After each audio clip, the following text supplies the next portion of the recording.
We want to talk with you about the books that feed your imagination and the vices that spark your soul. We drink, we curse, we read things. Come sit by us. Expect no judgment, just good times.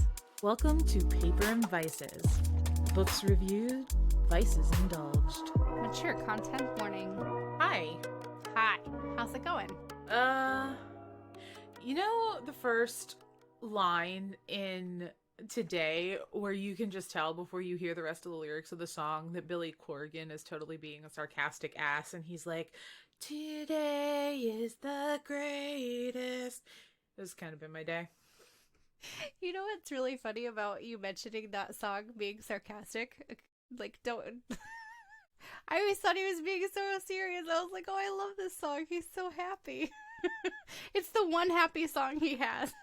Have you read the rest of the lyrics? I have, but I guess I haven't been paying. I mean, you know me. I mean, maybe I'm wrong. Attention. Now I have to look. No.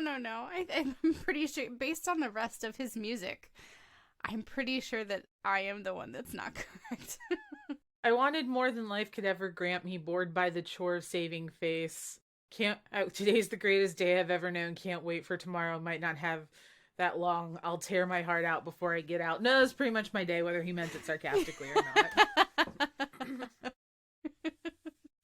I just love it because it's like every now and then you get that like new perspective to something that like you've just known forever one way. That happened to me with something this week, and I don't remember what it was, and I was like, wow, this sucks. I don't like being an adult anymore. It was a song from our mutual favorite band, and I don't remember which one it was, but I was listening to it, and I was like, oh, I get this now. Like, I really get... Oh, I hate that I get this now. You don't just get it, you feel it. Like, in your soul. Yeah, I felt it in my soul, like sat in the driveway and cried because I was angry, felt it in my soul. You're like, God damn it, why do I understand this now? Yes. This is so Thank not fair. you, Reese. You suck. I don't just own plaid pants and knee-high boots because I'm trying to be cool. I really am that angry all the time. Yeah, it was just one of those days where nothing was really wrong, but I was wrong. It's a funk. It's a combination of like hormones and no sunshine in like 4 days. Maybe I need to go like sit in my hydroponic tent and turn the lights on and just kind of like chill for a while. Have a couple gummies. Yeah. Do it. And, you know, maybe that's my issue. But like, I made bread. It turned out shitty. My kid had a really hard day because she got into a bunch of candy that I accidentally left out. Like, mom fail. I told her she could have it later. The next day is later. In her brain, she was copacetic. You know, just one of those days that if you were to get a score for it, it would be like one of those sarcastic "you tried" cakes from The Simpsons. How are you? I'm good. I cleaned my bathrooms, which is good because they're I'm proud of you. Yeah, I'm proud of me too. But the bad thing is like it was one of those spur of the moment, like, oh my God, I have time right now. Let me clean the filth from my bathroom counter and from my bathtubs. And then I forgot to change my shirt before spraying bleach into the tub. And yeah, I now have, it's a navy blue shirt and it now has pink splotches on it. And I am very sad about it. You're just going to have to like spray the whole thing with bleach and be like, this is on purpose. Yes, that is a fantastic idea. I'm actually... I should do that. I am this cool. I cleaned the bathroom and then tried to fix it cool. Yeah. I had a roommate once, and she was really awesome. She was a costuming major and she worked on all these cool projects. And I remember the first thing I ever remember us really, really having in common. She's actually my roommate's girlfriend, but she was there all the time. Like, we kept her special milk in the fridge, so it counts.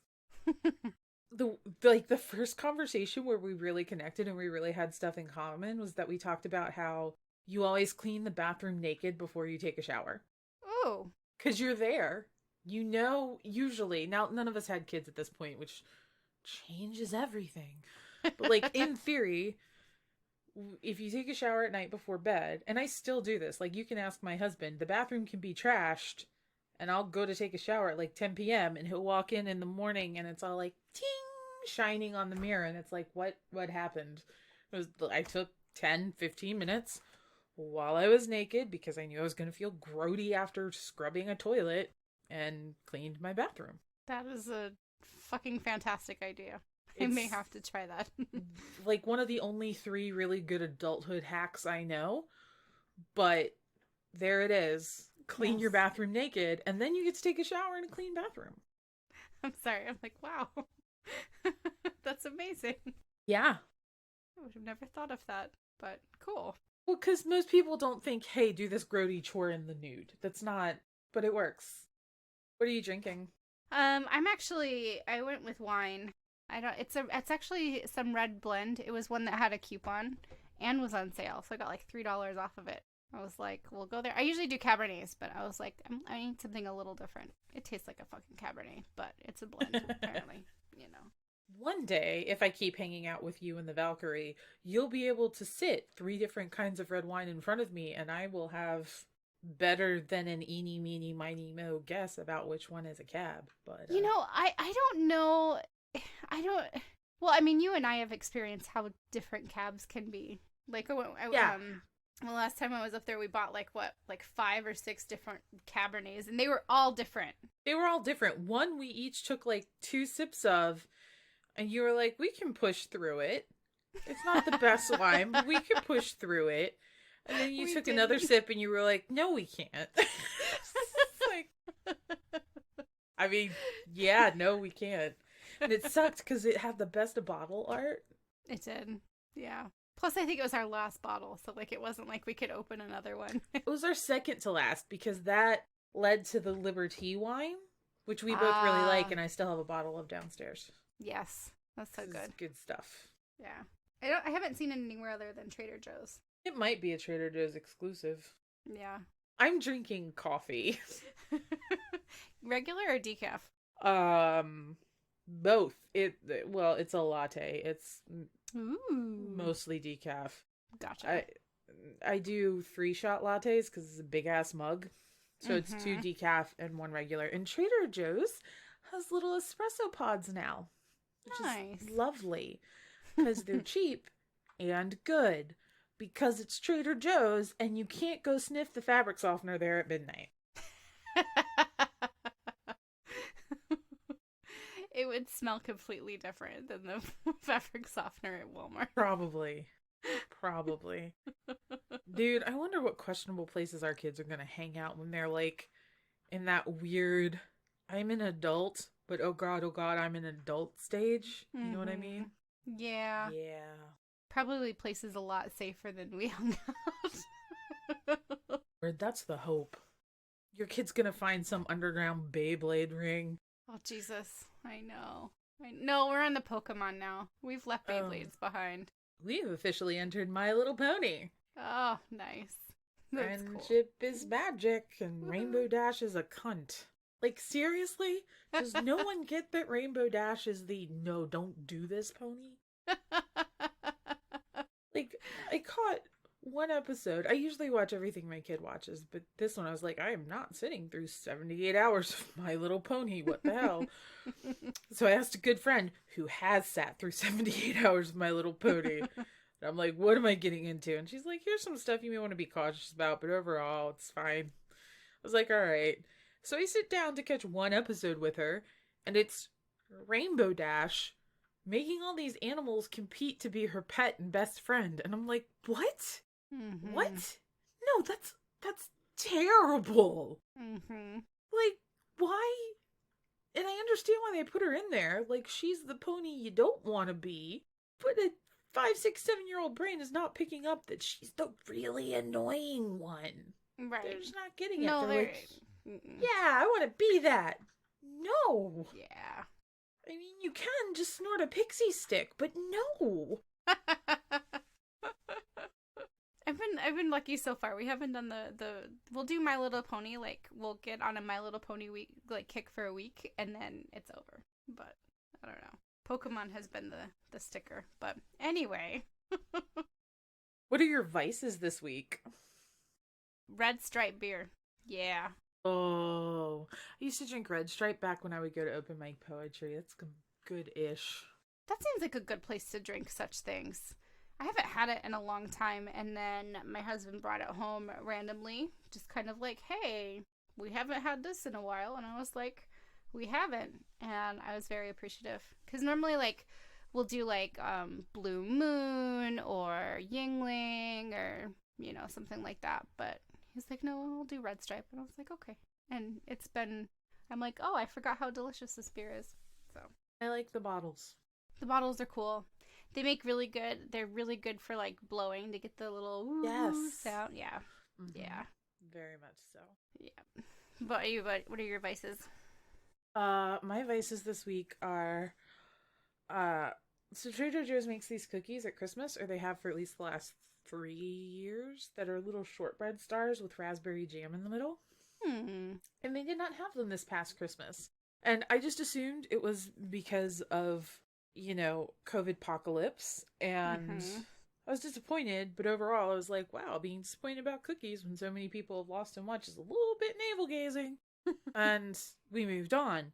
But they brought them back as heart-shaped for Valentine's Day. Nice. So, yeah. Heart-shaped for Valentine's Day. So, those with much coffee. And Disenchantment on Netflix, which is not Futurama, but it's by Matt Groening and some of the same people who made Futurama. Yes, okay. So it's scratching my itch, and it's got a lot of fantasy tropes, which is hilarious. Yeah, I've been watching that just laying in bed with my husband before we crash out, which is nice. I was always one of those people that swore I would never have a TV in my bedroom once I was married. No, fuck that. I have a TV in my room and it's great. We got it when I was recovering from surgery, and it's nice to be able to sit in our room and play Mario Kart naked. Yeah. Because we do have a child who can open her bedroom door and come out whenever she wants because, you know, what is sleep? And so you can't really do that in your living room with the same impunity that you can in your bedroom. Yeah. It's nice. Yeah. And then if you get the itch to, like, take a shower, you could clean your bathroom and you don't even have to strip. You just, everything's... Yeah. Yeah. Yeah. That's not where I thought you were going with the itch statement, but I like how you brought it back around. You're like, oh god, we're talking about nudity, and Lee just said itch. What the fuck is she gonna say? Speaking of itch, I'm currently reading, I'm very close to finished with Court of Silver Flames. There's a lot of itching in that book. I just started chapter 20. It's funny because, well, because let me not go too much into this, but I've discovered, like, I'm reading part of it on the audiobook, and I'm, like, listening to it while I'm, like, cleaning the kitchen, and, like, my husband's upstairs, and I'm like, I can't listen to this while he's listening. Like, I can't. Like, it's making me blush. I don't know why, but for some reason, I'm like, I can't.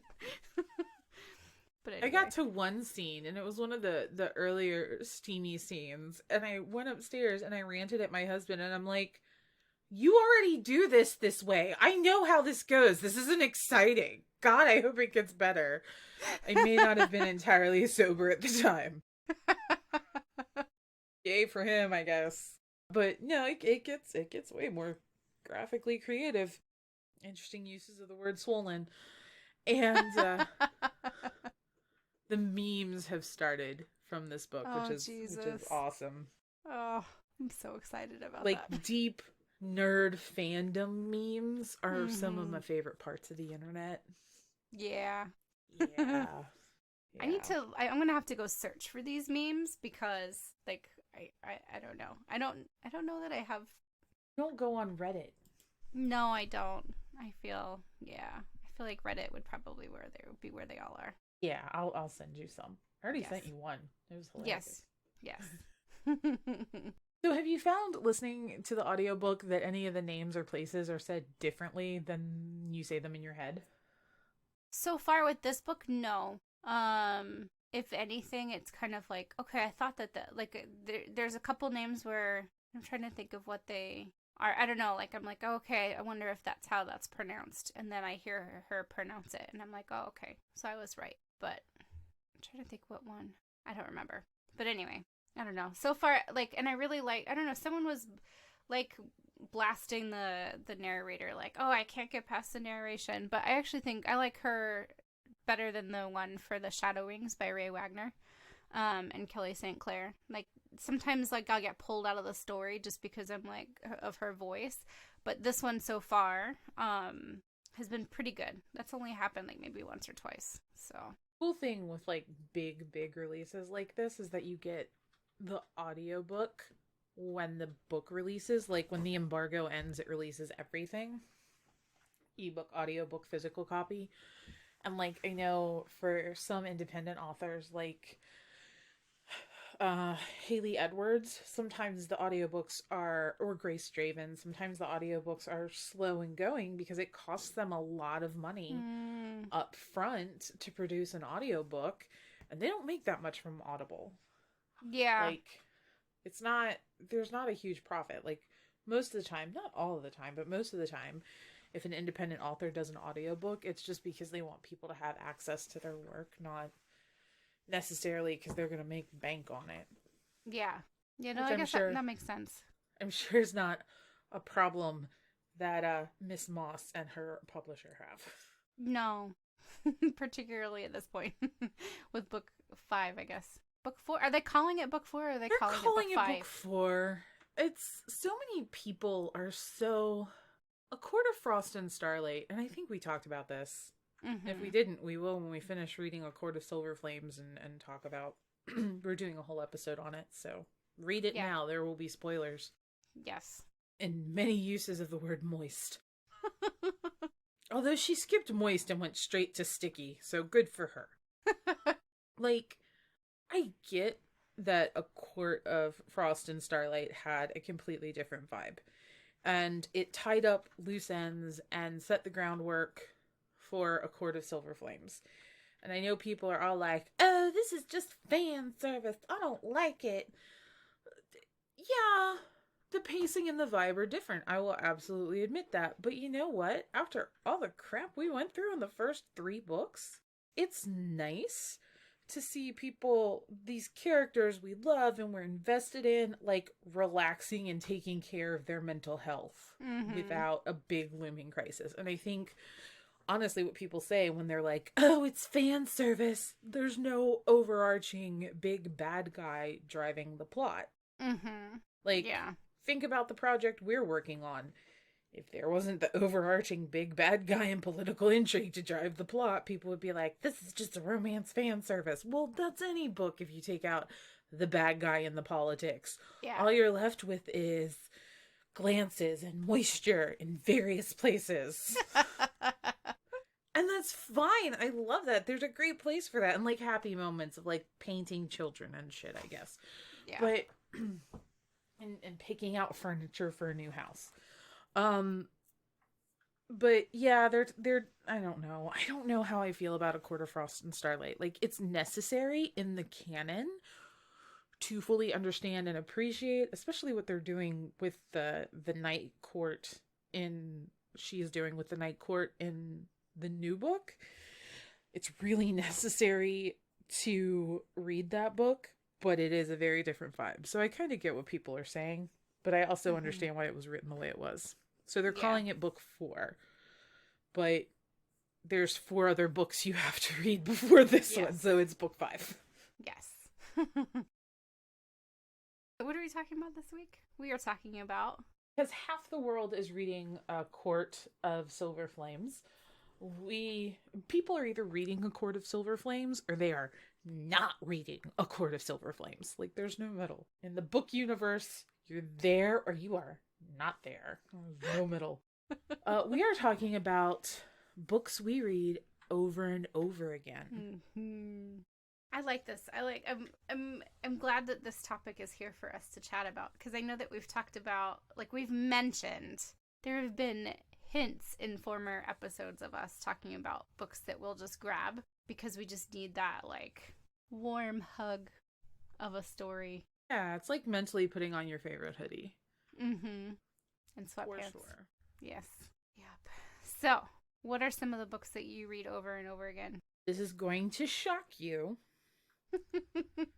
but I read the Kate Daniel series over and over again. So shocked. I know. Still yourself. I've read, and there are specific books within the Kate Daniel series that I will read over and over again. And there are novellas and offshoots in that world that, like, I just got finished rereading Magic Stars, which, if you listen to our episode about, I don't remember what the episode was about, but I remember I was reading Blood Heir. Mm-hmm. And that book is centered around Julie, now Aurelia, and Derek. Magic Stars is their novella of them having an adventure together when she was 16. And she's 26 in Blood Heir. And so if you don't want to read the whole Kate Daniels series and you just kind of want to get a snapshot of who they were before they both left Atlanta, my husband read the book in like 3 hours. It's super short. It's a novella. It's really good and kind of dark, but all of the Andrews stuff kind of is. Well, at least in the Kate Daniels universe. Yeah. So I just finished reading that because I was reading it with my husband. Like, not with him, just... Well, no, with him. He was reading the actual book on one side of the bed, and I was reading it on my Kindle on the other. Oh, cool. But it's a good touch point for me because I know it's interesting, and I know that it is well written, and the world building is interesting enough that I will get caught up in it. Mm-hmm. But I know how it ends, so if I get tired, I won't fail to put it down and go to sleep. Yeah. And what else do I reread Harry Potter, but specifically The Goblet of Fire and Order of the Phoenix. Like, specifically those two. I have only read book 6 of Harry Potter once, maybe twice. It pisses me off. She built Draco up so much, and then she just kind of let him fall. Yeah. And I feel, and she's hinted that, like, at one point, she's flat out said in interviews at one point she considered Draco and Hermione being together. After you read 6 and you read 7, you almost feel like Ron's a piece of crap. Ron's always been a piece of crap. And the way Rowling, like, goes through people's backstories and is so willing to give them redemption and da-da-da-da-da. Like, you can totally see a universe where Ron went crying home to mommy and Draco stepped in and took his place in the trio for the final battle and the end of things. That, in my opinion, would have been a far better ending. Would have been a far more interesting character. Ron whining and putzing out when it mattered would have been far more in line with everything we've known about Ron up to this point. Yeah. I have feelings about Ron Weasley, and those feelings are pretty much, I would beat the shit out of him if he came within 10 feet of my daughter, were she of dating age. So... Strong opinions. Strong opinions. So, yeah, I reread, especially if I'm melancholy or having a really hard time, like for an extended period of time, I will reread Order of the Phoenix and share in Harry's angst. That's a thing. It's interesting because book 6 is one of my favorites, and I don't know why. I think it's just what is it? Because that's the Half-Blood Prince. Yeah, I don't know. There's just something about, like, the mystery of, like, I don't know. I guess that's the point where you start to see some of the different facets of Snape's character, and I don't know. There's something about that book I really like. He does a lot of great character development in that book, but there are also parts where you can tell that it felt really rushed. It's not the shortest book in the series by any means, but it is the shortest of the last four once the series starts turning darker. Mm-hmm. And I feel like she built Draco up and built Draco up and built him up and then just kind of dropped him off a cliff in book 7.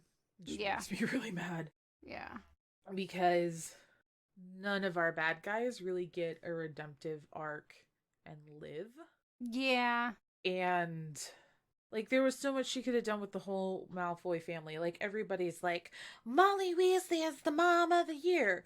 No, fucking Narcissa Malfoy is the mom of the year. She turned her back on her Dark Lord, switched sides, lied to his fucking face to get to her child.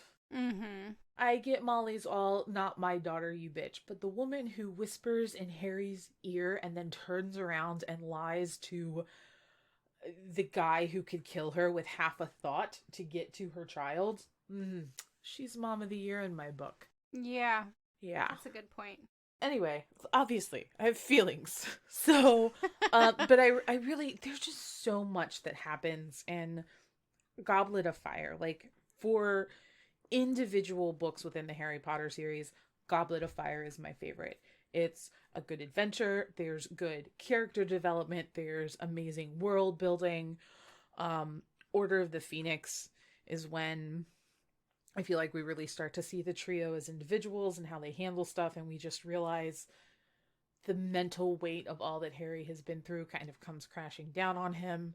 That's also the book I was ugly crying on an airplane when I got to Sirius's death. Just like straight up. Yeah. Oh man. I was flying to or back from California, and yeah, great big ugly cries. And so I'll reread those because it makes me feel melancholy and weird, but I already feel melancholy and weird, so then I'm not alone in it. Mm-hmm. And those are the two books usually that, like, after a medical procedure, when I'm half drugged, I'll ask my husband to bring to me. Yeah. Yeah. No. Yeah, no, Harry Potter's on my list too, but I just kind of lumped it all together. I actually didn't even think about, like, which book was my favorite, but, well, I don't know. But you read through the whole series, like, in order. I do, just because, like, and I mean, I guess this is a weird thing about, like, when I do a reread, especially if I haven't in a long time, like, I have to start at the beginning, because to me, it just kind of all flows together. Like, I think at this point, I can pretty much separate, like, which book, like, certain things happen, but not always, so... Yeah, no, it took me 2 years to reread the whole series.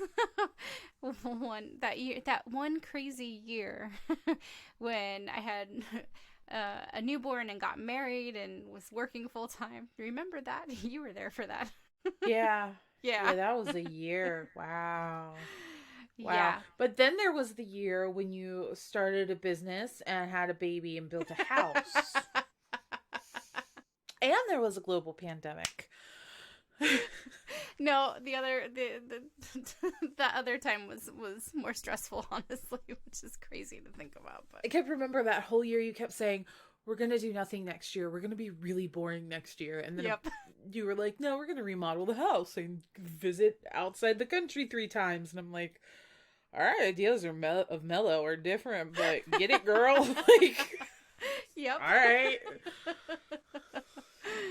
Oh, man. Oh, the year that you had the newborn and got married was also the year that we went to New Orleans and that we had to evacuate for a hurricane for 2 weeks. Yeah, that's right.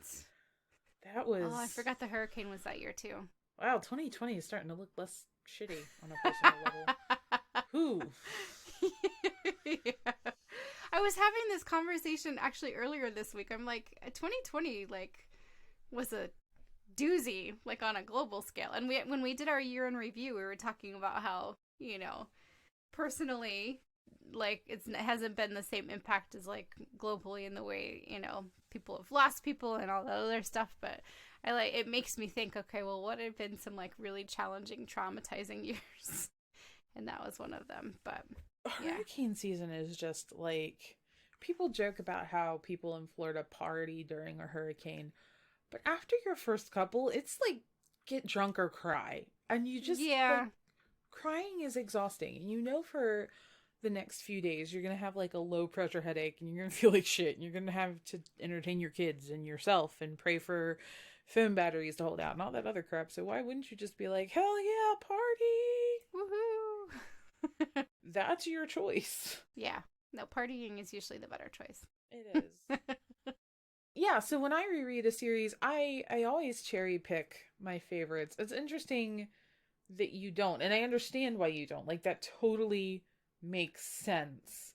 The way I do it is weird. Like, there's one Kate Daniels series book that I've read. It's one where, like, they go on this trip overseas to get this magic medicine that I've read, like, 6 times, because it's my favorite in the series. Yeah. And I've read Magic Triumphs, which is in the last one in the series, like 3 or 4 times, because I don't know, they're just the ones I like, and the other ones are like, yeah, you move, like, they're not bad, but if I'm gonna spend the valuable reading time reading something I've already read, I'm going to read something that I know is gonna hook me.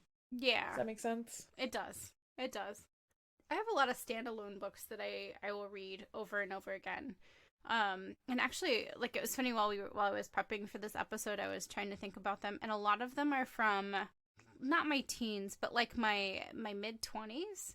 And there was a period of time when I was raiding my mom's bookshelf for some reason. She had like we were talking about all this like fiction, and a lot of them were from Christian authors, but they were, I don't know, there was this period of time like in Christian like literature that really delved into like the spiritual realm of things.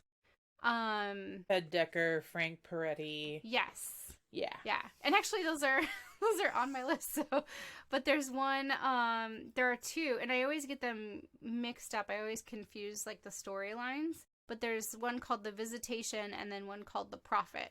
But like what I like about them is that like you do get some of like the spirituality and stuff in there, but like it's definitely more of like your mystery, suspense, like thriller, but with some like spiritual elements thrown in there. So to me, like it makes it like more suspenseful to have that spiritual aspect to it.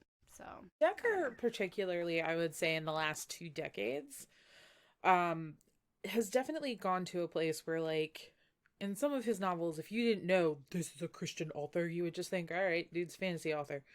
He pulls Christian allegory, but so does J.K. Rowling. So does everybody. Yeah. Every hero's journey becomes Jesus at some point, unless it's Greek. And Peretti, I've read like 3 Peretti books. And the reason I stayed away from them was because the only one I remember was this one, the Veritas conflict or something, and it was about this girl who became a stripper, and then there were bombs in the TVs in everybody's house, and it was too heavy-handed for me. And I know that not all of his stuff is like that, but the one I read was so heavy-handed and doesn't have any semblance of reality with the adult sex workers I've known. And it just, as a teenage girl going to church, a very strict church, which is when I read it, it smacked to me of someone trying to warn you off of, you know, being sinful, because then you'll get beaten and raped and there's a terrorist plot to kill everybody because you became a stripper. Yeah. This is not. Yeah. But from what I understand, that's not most of his work. No, it's not. I feel like that was a commissioned by Lifeway special. It probably was. Prophet is a little more heavy-handed than Visitation. What I like about, I think it's the Visitation, and once again, I could be mixing them up, but like this, you know, this, I don't know what word to use. I don't know, the people on TV that are like, you are healed, and like bash people in the forehead. Televangelist, yeah, like one of those like revival preacher rolls up into town, but he's like, dude is evil as fuck. So there's this old pastor that leaves the church because he's like, I love Jesus, but y'all fucking crazy. Like, I'm done. Like, peace out. I am intrigued. I feel this. Yes. But then he gets pulled into it by like townspeople, and I don't know. So it's got, I mean, it's, yeah. But anyway, but I don't know, like I read those stories a couple times, and like they're just, I like that they're standalone books, so I don't have to like do my weird thing where I have to read the whole series. Fair, yeah. Like I could just grab it and then read it and be good. So, but I don't know. And then you mentioned Decker. There's one, I haven't read too much by him. I think I've read like 2 or 3 of his books, but there's one called Blink. And I have a particular fondness for that one because it deals with like the idea of multiple possible futures. So like That's a lot cool. of people, yeah, it's super cool. So like there's this kid that can like, he's given the ability to like see all the possible futures, and it helps aid them in this quest that they're doing. And it's just, That sounds like it could be a Netflix series. I'm sure I wonder if they ever made a TV show, or maybe they were supposed to make a movie out of it because he had changed the title or something. There's this one series about immortality that I think it was Ted Dekker, and now I'm looking on Amazon. It was Ted Dekker and Tosca Lee. The Books of Mortals. They're really good. Really good. And I've only read them once, but I have them. I was so mad because I ordered the third one used and they didn't tell me it was hardcover, and my other 2 are in paperback, and I'm just like, oh, no. They what the fucked up hell? your set. What the hell? But no, it's Forbidden, Mortal, and Sovereign, and they came out in like, the first one came out in 2011 and the last one came out in 2013. So good. And I didn't even make the connection until I was reading the second book that this is like Ted Dekker Christian dude writing.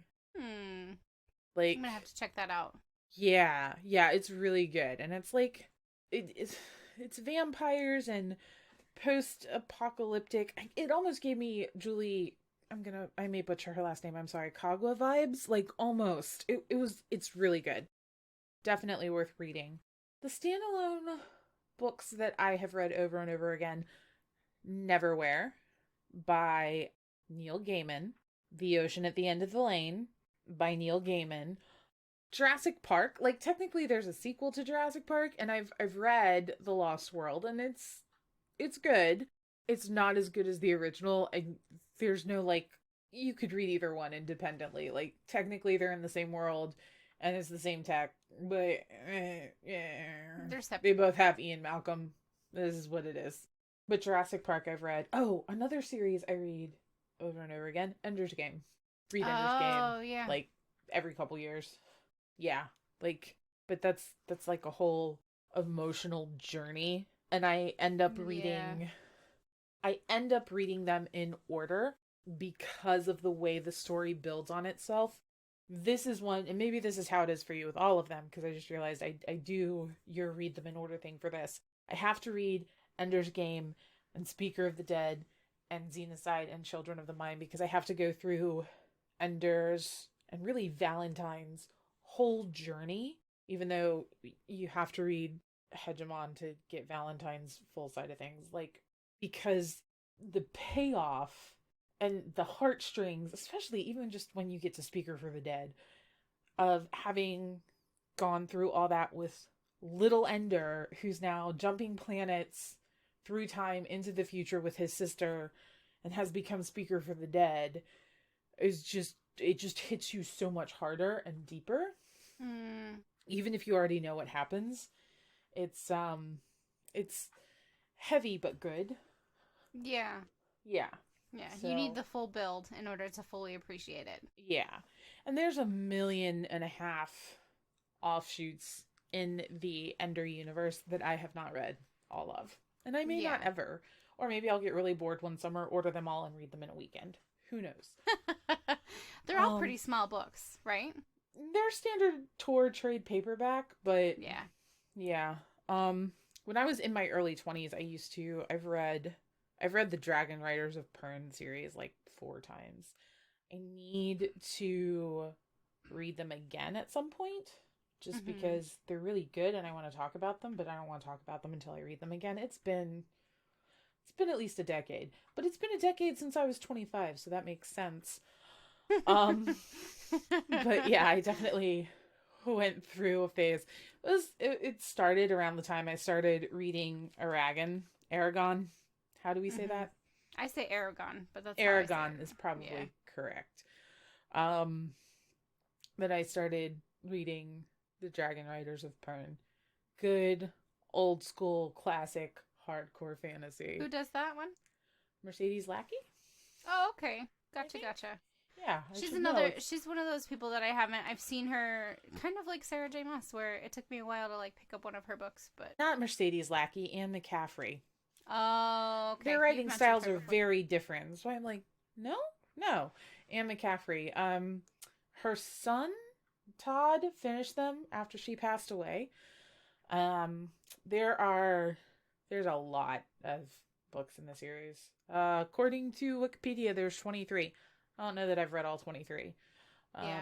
But I've read some of the later ones that aren't in the original canon, like Master Harper of Pern is really good.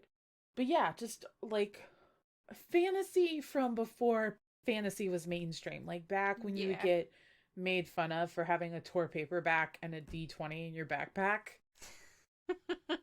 And now people are all like, oh man, let's talk about Marvel.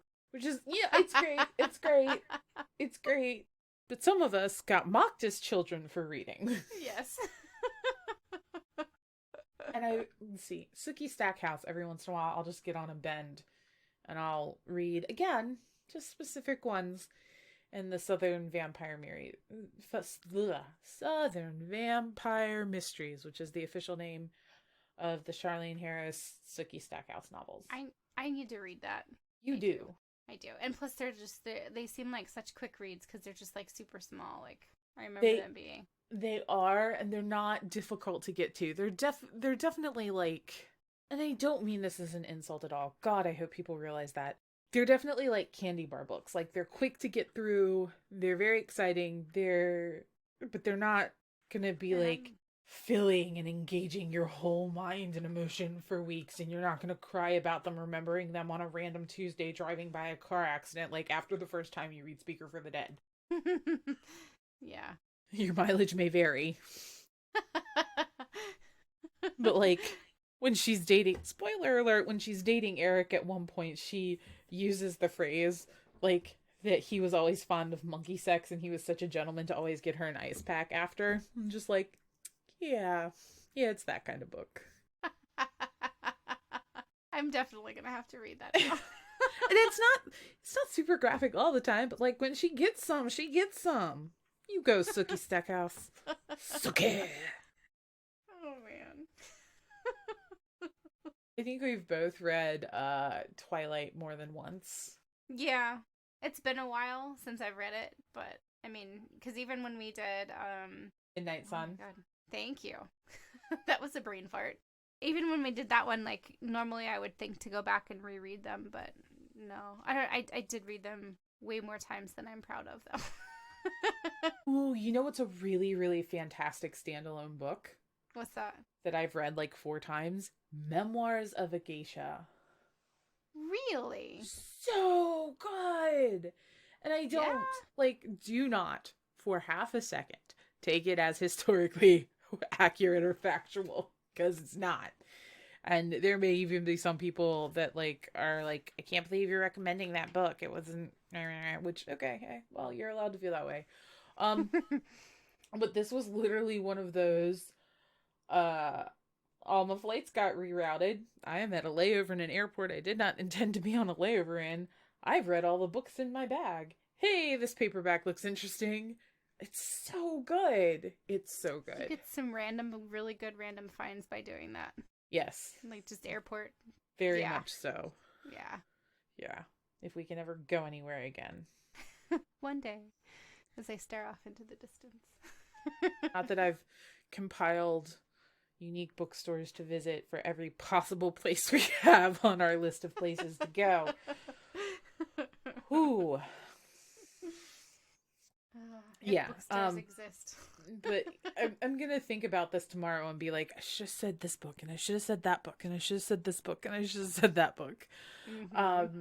But yeah, Memoirs of a Geisha, I've definitely read several times, and I think part of it is just the way he writes, you are so engrossed in this story. Like, it's this woman's story from childhood until her death or close to it. And it's just, it sucks you in, man, and it's really good. I might have to check that out. I remember seeing the movie, but The I movie mean, is very pretty. mm-hmm. The This is going to sound very pedestrian. The book is just as pretty, but in a Yeah. different way. Just as rich. There we go. The Okay. book is every bit as rich, if not richer, than the movie was visually. Interesting. Both are good. Both are worth consuming as far as media, in my opinion. Hitchhiker's Guide to the Galaxy. Yes, which I have not read. You haven't seen Futurama either. Like, I know. you Such a need to get your nerd disappointment. card punched. Like, I know. read 10 series and your next fandom obsession is free. I do need one of those. I've read Vampire Academy a bunch. The Rochelle Mead It's a good series. I think I've read it twice. I've read it with you the first time. Like, I think that was the first series we read together because we had both read Twilight, and you were like, hey, let's read this. And by the time the last book came out, we were reading it together. I read it again before we went and saw the movie, which sadly did not get a sequel. I know. So sad. Because it was So actually good. it was a decently made movie. And I would be so thrilled if they, like, if Hulu or Amazon or somebody was like, we're going to make this into a miniseries, because it would be great for that. Yeah. Yeah. No, it would be. So, I think speaking of miniseries, this just, like, a lot of people have heard or have seen me blog about Cassandra Clare. Like, I really like her stuff. And she's got the whole Shadowhunter world, but the one that's my favorite is the first one, the Mortal Instruments one. Or maybe now I'm, like, questioning myself. Is it not the Mortal Instruments? No, it's the Mortal Instrument. Okay. All right. Everybody Cool. has those little symbol tattoos. Yes. Like, I'm thinking right now and drawing one in my mind. It looks like a tribal uterus. You know what I'm talking about. I do. A tribal uterus. Oh my god, that's amazing. So sacrilegious to all the Cassie Clare fans, I'm sure. You're right. I'm sorry. It's not a uterus. It's a uterus and ovaries and the fallopian tubes. Like, it's the whole thing. I'm sorry. Oh my god. But yes, that one. Yeah, no, so I could read. And actually, it's been a little while since. With Clary. Yes. And Jace? Jace. Clary and Jace. Yep. I actually need to read it again. Because it's No, been did a I long ever time. finished that one? I'm sure I did. I just don't remember finishing it. Yeah, well, the thing is like, if memory serves me correctly, I believe it started out as just going to be a trilogy. And then it was extended to, I believe, 6 books. Yeah, I got through the trilogy. Yeah. And the trilogy is really good. And yes, it's all, like, the other 3 books in that particular series were good because, I mean, you get a lot more and everything. But I don't know, the first 3 are really... But now there's, like... It feels like, and this is from very far away because it's not my fandom, she's gone almost, like, steampunk? She has, because of the time period that she works with now. So you get people from the Victorian era, but of course you've got shadow hunters with their magic. So then you get all that the is auto futuristic steampunk. Yeah. Yeah. So I mean, it's very cool. But and I don't know, what I really like about it is that it's all the same family line. So then you're like, oh, this is such and such great great great grandfather, and I don't know. So it's their family line. It's not them jumping through time. Correct. Yeah. Oh, that's cool. Yeah. But yeah, so I'll pick those up to read again. It's funny, like, I do need to pick up, like, all of these, like, are gonna spurn, like, a whole, like, okay, I gotta reread everything. So, like, all through the summer, you'll be like, what are you gonna read? Or what are you reading? I'm reading this again. Yes.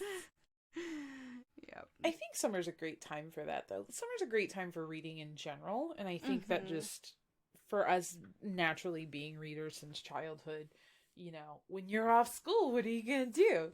Read a book that I want to read, being the difference. Yes. I mean, like, I had a Christian homeschool curriculum. The shit I was forced to read was awful. Just awful.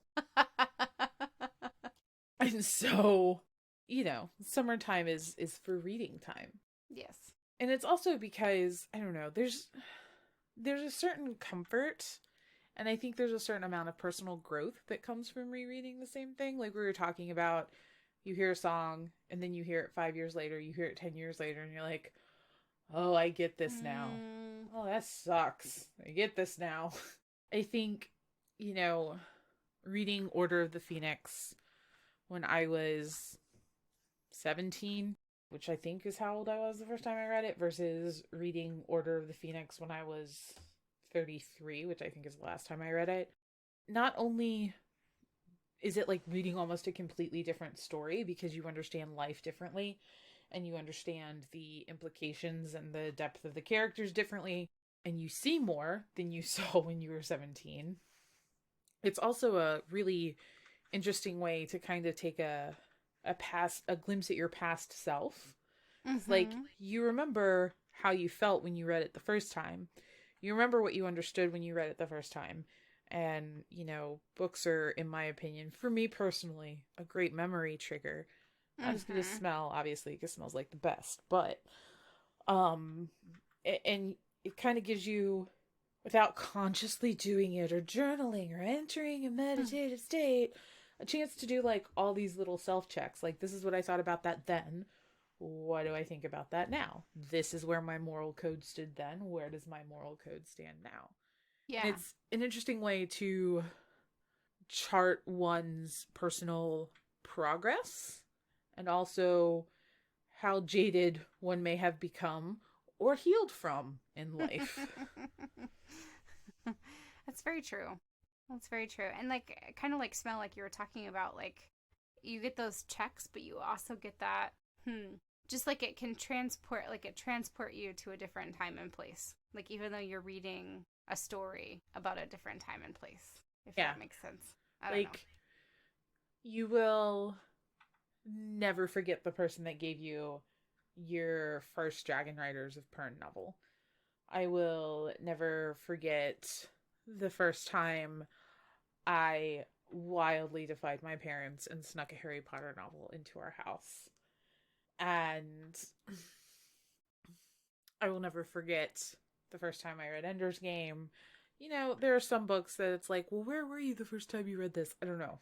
I don't remember. There are some I won't. But, I'll also remember that the first time I read anything by Grace Draven, I was having a really hard time postpartum, and a lot of these indie authors that I talk about, that I fangirl about so much, were part of what pulled me out of that, because one of the ways that you and my husband both knew that I wasn't doing well, that I completely didn't see, was that I just stopped reading for like 7 months after my kid was born.